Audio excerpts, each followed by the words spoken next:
Hello friends, स्वागत है आपका अपने यूट्यूब चैनल पर। मैं आज आपको फिजिक्स का एक टॉपिक लेकर आया हूँ, ऑप्टिक्स, जो काफ़ी स्कोरिंग टॉपिक है, जो सभी वन डे कॉम्पिटिटिव एग्जाम के लिए आपके लिए हेल्पफुल होगा। ये specially SSC, railway, NTPC, group D, polytechnic सभी के लिए हेल्पफुल होगा। तो चलिए हम आप आते हैं आप अपने टॉपिक पे, जिसका नाम है ऑप्टिक्स।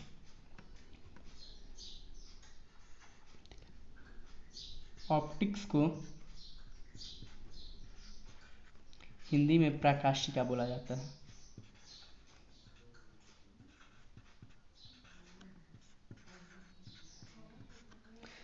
इसके नाम से रिलेट हो जा रहा है कि इसमें हम प्रकाश के बारे में स्टडी करेंगे। तो आपको मैं बता देता हूँ, इसे ही लाइट बोला जाता है, लाइट। तो पहले आप समझ लीजिए कि लाइट क्या है, प्रकाश क्या है। प्रकाश एक ऊर्जा का रूप है जिसके सहायता से हम किसी भी वस्तु को देख सकते हैं। अगर हमें कोई भी चीज़ देखना है, जैसे ये मार्कर हमें देखना है, तो इस मार्कर पर जब लाइट टकरा के हमारे आँखों पर पड़ेगी, तभी जाकर हम इस मार्कर को देख सकते हैं। तो इसका एक डेफिनेशन है, basic definition: light is a form of energy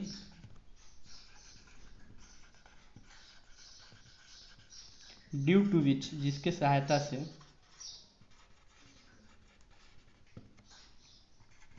we can see any object. यानी प्रकाश क्या है? एक ऊर्जा का स्वरूप है जिसके कारण हम किसी वस्तु को देख सकते हैं।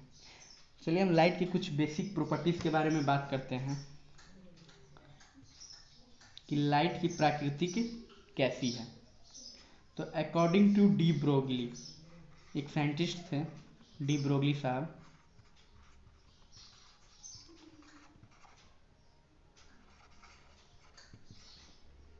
उनके अनुसार लाइट के पास दोहरी प्रकृति होती है। यानी प्रकाश दोहरी प्रकृति का होता है। Light has dual nature.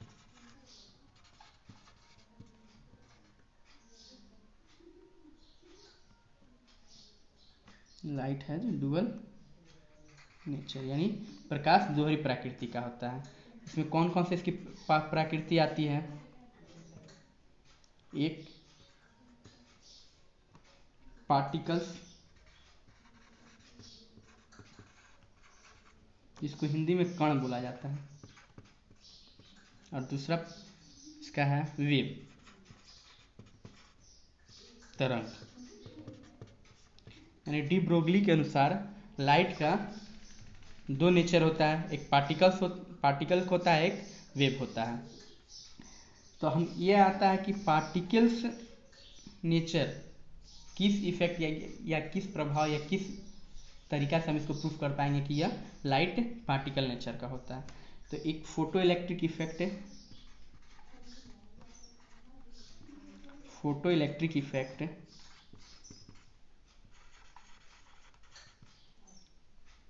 Photo electric effect और कॉम्पटन इफेक्ट के द्वारा, ये प्रभाव का नाम है, इसलिए इसका नाम आपको कॉम्पटन इफेक्ट ही बोलेंगे। फोटो इलेक्ट्रिक इफेक्ट और कॉम्पटन इफेक्ट के द्वारा हम यह प्रूव कर सकते हैं कि लाइट पार्टिकल्स नेचर का होता है, यानी प्रकाश का प्राकृतिक कणों का होता है। और वेव को हम कैसे प्रूफ करेंगे कि वेव है नेचर का है लाइट? तो इसके लिए डिफ्रैक्शन,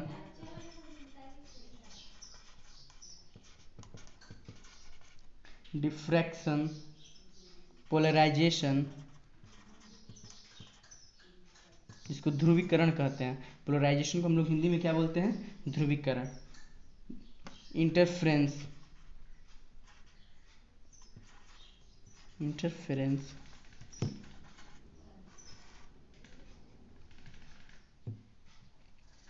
से हम ये प्रूफ कर सकते हैं कि लाइट हमारा दोहरी प्रकृति का होता है। एक क्वेश्चन, अगर क्वेश्चन आपसे आता है कि आइंस्टीन को नोबेल प्राइज किस इफेक्ट के लिए या किस प्रभाव के लिए मिला था, तो आइंस्टीन को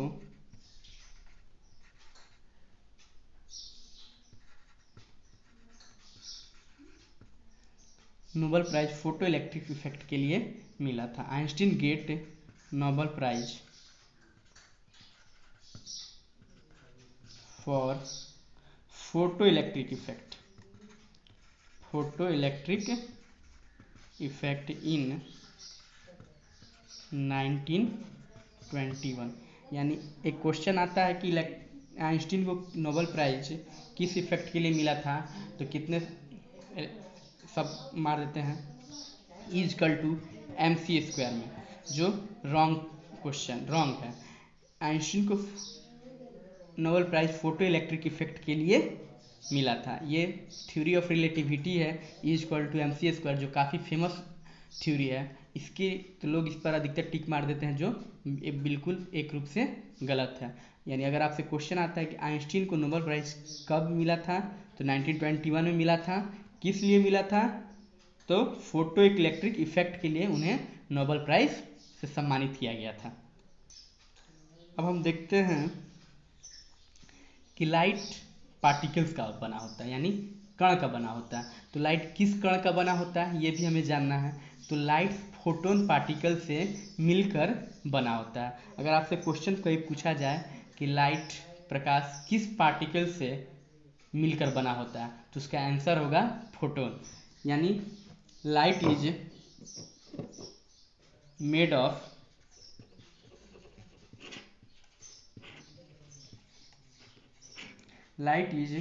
ऑफ फोटोन पार्टिकल्स। यानी प्रकाश फोटोन के कणों से मिलकर बना होता है। फोटोन क्या है, फोटोन एक एनर्जी का पैकेट के रूप में, छोटा छोटा पैकेट के रूप में, बस आप इतना ही अभी समझ लीजिए। सिर्फ आपसे अगर क्वेश्चन आता है कि लाइट किस पार्टिकल से मिलकर बना होता है, तो उसका आंसर होगा फोटोन पार्टिकल्स। अब हम जानेंगे कि लाइट कौन सा तरंग है, यानी लाइट कैसा तरंग है। तो लाइट इलेक्ट्रोमैग्नेटिक वेव है। Light is electromagnetic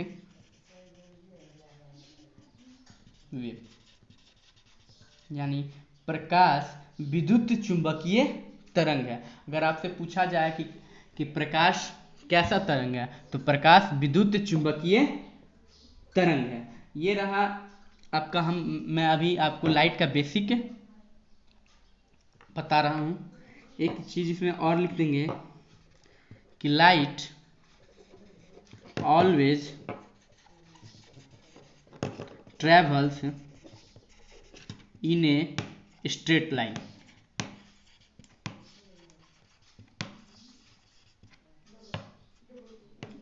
light always travels in a straight line, यानी कि प्रकाश हरदम एक सीधी रेखा में चलता है। आप जैसे 10th क्लास में पढ़े होंगे किरण रे, तो रे कैसे चलता है, एक सीधी रेखा में। ये रहा आपका लाइट का बेसिक चीज। अब मैं इसमें आपको बताने जाऊंगा रिफ्लेक्शन ऑफ लाइट, कि प्रकाश का परावर्तन क्या है, और उसके अभी हम लॉ ऑफ रिफ्लेक्शन के बारे में पढ़ेंगे। तो एक बार से फिर से मैं ओवरव्यू कर दूं कि मैंने आपको क्या क्या बताया है। कि लाइट क्या है, light is a form of energy due to which we can see any object, यानी प्रकाश एक ऊर्जा का स्वरूप है जिसकी से हम किसी वस्तु को क्या देख सकते हैं। लाइट का नेचर क्या होता है, लाइट दोहरी प्रकृति का होता है, ड्यूअल नेचर का। कौन कौन, पार्टिकल्स नेचर और दूसरा वेव नेचर। पार्टिकल्स नेचर को हम कैसे प्रूफ करेंगे, तो उसके लिए फोटो इलेक्ट्रिक इफेक्ट और कॉम्पटन इफेक्ट। और वेव के लिए हम क्या कर सकते हैं, डिफ्रैक्शन, इंटरफ्रेंस, पोलराइजेशन के द्वारा हम वेव के नेचर को हम प्रूफ कर सकते हैं। तो तीसरा मैंने क्या आपको बताया कि आइंस्टीन को नोबेल प्राइज किसके लिए मिला था, तो आइंस्टीन को फोटो इलेक्ट्रिक इफेक्ट के लिए मिला था। फोटो इलेक्ट्रिक इफेक्ट के लिए मिला था 1921 में। और लाइट किस पार्टिकल से मिलकर बना होता है, तो लाइट फोटोन पार्टिकल से मिलकर बना होता है। लाइट प्रकाश कैसा तरंग है, तो लाइट इज इलेक्ट्रोमैग्नेटिक वेव, यानी प्रकाश एक विद्युत चुंबकीय तरंग है। लाइट कैसे गमन करते हैं, यानी प्रकाश कैसे चलता है, तो प्रकाश एक सीधी रेखा में चलता है। Light always travel in a straight line. चलिए अब हम आपको रिफ्लेक्शन ऑफ लाइट के बारे में बताते हैं।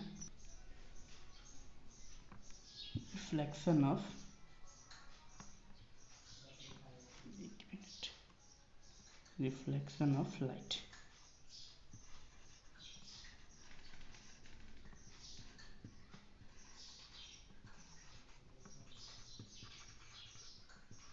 प्रकाश का परावर्तन।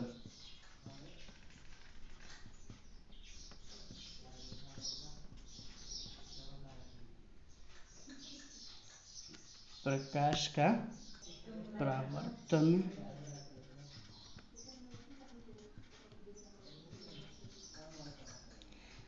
चलिए आपको ये रिफ्लेक्शन ऑफ लाइट पहले समझा देता हूँ, तब इसका डिफिनेशन लिख लीजिएगा।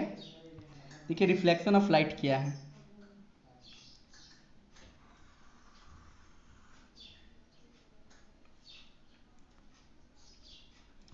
जब ये एक प्लेट है, मेटल सरफेस है, प्लेन सरफेस,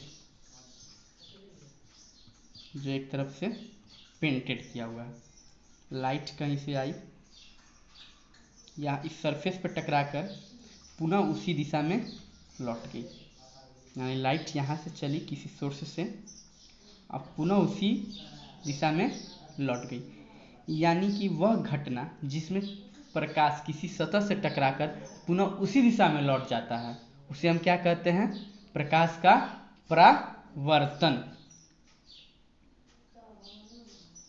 ये लंब है जिसको हम लोग नॉर्मल बोलते हैं, और ये लाइट जहाँ से आती है उसको हम लोग इंसिडेंट रे,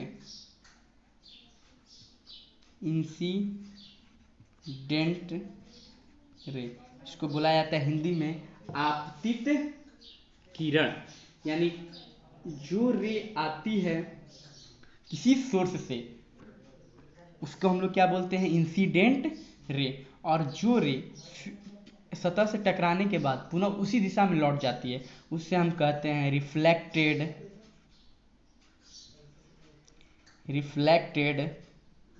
रे। इसको हिंदी में बोला जाता है परावर्तित किरण, यानी कि जो लाइट किसी सोर्स से चलकर आएगी उसे हम कहेंगे इंसिडेंट रे, और जो लाइट सतह से टकराने के बाद पुनः उसी मीडियम में चल जाती है उसको हम लोग क्या बोलेंगे, रिफ्लेक्टेड रे। और यह एक नॉर्मल है इसके बीचों बीच, जिसको हम लोग लंब बोलते हैं। इस एंगल से यहाँ के बीच के एंगल को हम लोग आई बोलते हैं, और यहाँ से यहाँ के बीच के एंगल को हम लोग आर बोलते हैं। चलिए इसका इसे एंगल आई को बोलते हैं एंगल ऑफ इंसिडेंस, इसको इंग्लिश में बोला जाता है एंगल ऑफ इंसिडेंस, और हिंदी में बोला जाता है आपतन कोण, और एंगल आर को बोला जाता है angle of angle of reflection, परावर्तन कोण। तो मैंने आपको यही इसमें बताया कि वह घटना जिसमें प्रकाश किसी सतह से प्लेन सरफेस से टकराने के बाद पुनः उसी दिशा में लौट जाती है उसको हम लोग क्या बोलते हैं, उस घटना को रिफ्लेक्शन ऑफ लाइट। इसको हम इंग्लिश में चलिए लिख लेते हैं, the phenomenon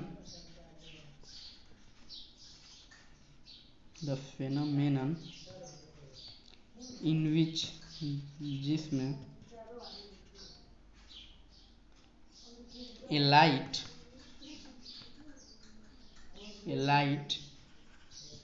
strikes on a surface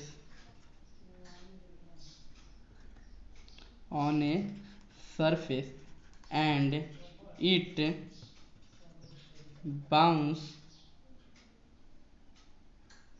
back in a same medium is known as reflection of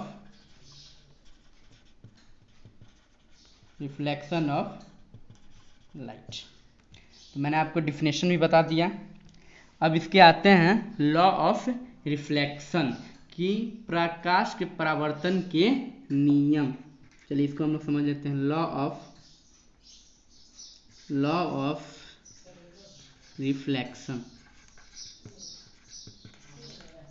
तो प्रकाश के परावर्तन के नियम क्या है? इसके मेनली दो नियम्स हैं, दो लॉ है जिसको हम पढ़ेंगे।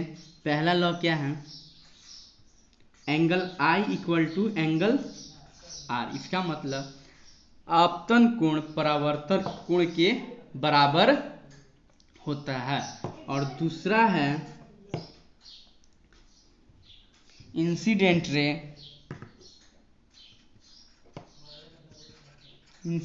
रे यानी आपतित किरण, रिफ्लेक्टेड रे यानी परावर्तित किरण, एंड नॉर्मल यानी जो लंब है, all are lies in same plane. को समझा देते हैं। यानी कि इंसिडेंट रे कौन सा है हमारा? इंसिडेंट रे कौन है? ये। रिफ्लेक्टेड रे कौन है? ये। और नॉर्मल कौन है? ये। यानी कि इंसिडेंट रे, रिफ्लेक्टेड रे और नॉर्मल तीनों एक ही पॉइंट यानी एक ही तल में होते हैं, एक ही प्लेन में होंगे। चलिए एक क्वेश्चन और आता है कि जो यह कोटेड जो ग्लास या उसमें आपको मिरर में बताया जाएगा, जो मिरर कोटेड होता है वो किस चीज़ से उसको किस चीज़ से पेंटेड किया जाता है? तो उसका सिल्वर नाइट्रेट से उसको किया जाता है। सिल्वर नाइट्रेट लिख देते हैं, नाइट्रेट, सिल्वर नाइट्रेट AgNO3 से। यानी कि कोई भी जो मिरर है उसको किस चीज़ से पेंट किया जाता है? उसके पीछे सिल्वर नाइट्रेट का पहले एक परत रहता है, फिर उसके बाद पेंटेड कर दिया जाता है। तो चलिए मैं समझ रहा हूँ कि आप लोग को लॉ ऑफ रिफ्लेक्शन समझ में आ गया होगा कि लॉ ऑफ रिफ्लेक्शन क्या है? Angle I equal to angle R। Incident और दूसरा नियम है इंसिडेंट रे, रिफ्लेक्टेड रे और नॉर्मल तीनों एक ही तल में होते हैं। यानी ये जो प्रकाश आया उसको हम लोग क्या बोलेंगे? आपतित किरण। और यहाँ से जो टकराया उसको क्या बोलेंगे? परावर्तित किरण। और ये दोनों के बीच में एक लंब होता है, उसको हम लोग नॉर्मल या लंब बुलाया जाता है। इंग्लिश में नॉर्मल बुलाया जाता है, हिंदी में लंब बुलाया जाता है। तीनों एक ही तल में यानी एक ही प्लेन में होते हैं। यहाँ तक आप सबको बात यह समझ में आ गया होगा।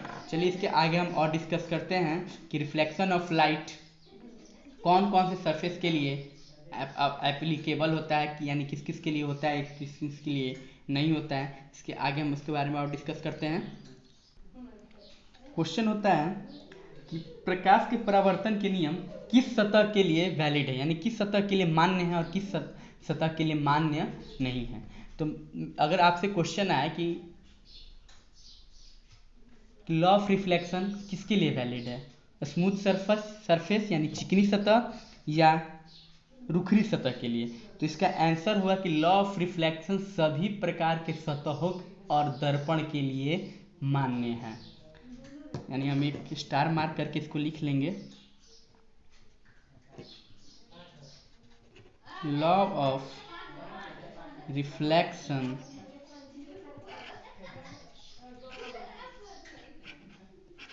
Valid for all types of surface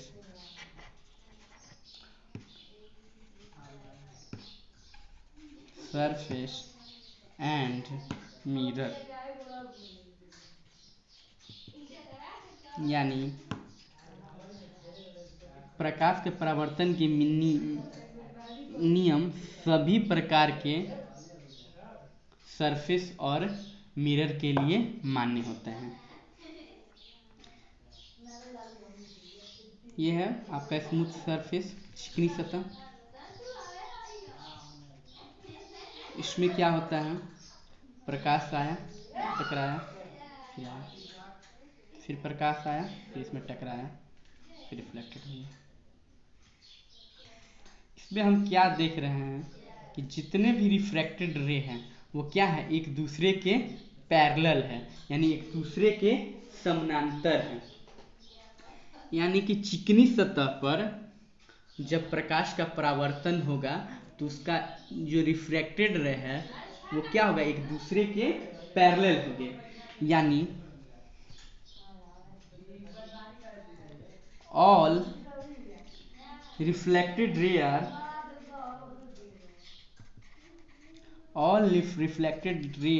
rays are parallel to each other।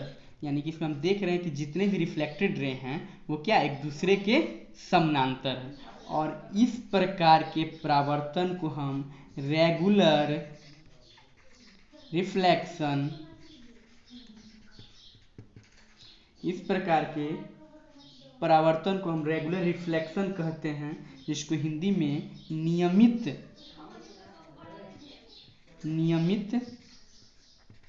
परावर्तन कहा जाता है। इसका एक और इंग्लिश में नाम है स्पेकुलर रिफ्लेक्शन। स्पेकुलर रिफ्लेक्शन, अच्छा कट गया है थोड़ा सा, सॉरी बाय मिस्टेकिंग। देखिए इसमें तीनों में क्या है कि रिफ्लेक्टेड रे क्या है, एक दूसरे से पैरेलल है। इसको हम अपने लिख लिए हैं कि all reflected ray are parallel to each other. ऐसे रिफ्लेक्शन को क्या कहते हैं हम लोग, रेगुलर रिफ्लेक्शन या स्पेकुलर रिफ्लेक्शन। यानी आपसे अगर पूछा जाए कि नियमित परावर्तन किस प्रकार के सतहों पर होती है तो आपका आंसर होगा प्लेन सरफेस पर, वो आपका स्मूथ सरफेस पर वर्क करेगा। यानी कि कहा जाएगा कि नियमित परावर्तन किस प्रकार के सतहों पर होती है, तो स्मूथ सरफेस पर। और जो खुरदरी सतह होती है, यानी जो रफ सरफेस है, तो आपको मैं पहले रफ सरफेस बना देता हूँ। मान लीजिए रफ सरफेस है, प्रकाश आया, टकराया, फिर यहाँ पे प्रकाश आया इससे और ऐसे टकराएगा। इस पॉइंट पे अगर प्रकाश आएगा तो ऐसे टकराएगा। इसमें हम क्या देख रहे हैं कि इसमें रिफ्लेक्टेड रे पैरेलल नहीं हो रहा है। यानी इस रफ सरफेस पर या ये रफ सरफेस पर आपका जो रिफ्लेक्टेड रे है वो पैरेलल एक दूसरे के नहीं होता है। तो ऐसे रिफ्लेक्शन को हम लोग इरेगुलर रिफ्लेक्शन या डिफ्यूज्ड रिफ्लेक्शन कहते हैं। इसे क्या कहते हैं, इरेगुलर रिफ्लेक्शन, इरेगुलर रिफ्लेक्शन या डिफ्यूज्ड रिफ्लेक्शन। इरेगुलर रिफ्लेक्शन को हिंदी में बोला जाता है अनियमित परावर्तन। इसको हिंदी में क्या बोला जाता है, अनियमित परावर्तन। तो चलिए यहाँ से आपका रिफ्लेक्शन ऑफ लाइट कंप्लीट हो गया। इस पर कल मैं कुछ न्यूमेरिकल लेकर आऊँगा। बस मैं एक बार फिर से ओवरव्यू कर देता हूँ कि हम क्या पढ़ें। रिफ्लेक्शन ऑफ लाइट किसे कहते हैं, जब किसी सोर्स से लाइट आकर किसी सरफेस से टकराने के बाद पुनः उसी मीडियम में वापस लौट जाए, उसको हम क्या कहेंगे, रिफ्लेक्शन ऑफ लाइट। यानी आप इसको समझ जाइए। इसको इंग्लिश में हम एक बार आपको लिखवा दिए हैं कि रिफ्लेक्शन ऑफ लाइट क्या है, द फेनामेनन इन विच, जिसमें a light strikes on a surface and it bounce back in a same medium is known as reflection of light. Law of reflection angle बता ही दिए हैं, angle I equal to angle R. और फिर normal ray, incident ray and reflected ray all are lies in a same plane. यानी ये तीनों क्या होता है, एक ही तल में होता है। और लॉ ऑफ रिफ्लेक्शन सभी प्रकार के मिरर और सरफेस के लिए मान्य है। रेगुलर रिफ्लेक्शन किस टाइप्स के सरफेस पे होता है? तो स्मूथ सरफेस पे। इरेगुलर रिफ्लेक्शन किस टाइप के सरफेस पे होता है? रफ सरफेस पे। बस इससे यही क्वेश्चन आ सकता है। यहाँ से आपका आज law of reflection of light ख़त्म हुआ। कल मैं इस पर कुछ न्यूमेरिकल और इसके आगे मैं आपका सेकेंड पार्ट का लेक्चर लेके आऊँगा ऑप्टिक्स का। Goodbye. अगर आपको ये वीडियो पसंद आया तो लाइक एंड शेयर कीजिए।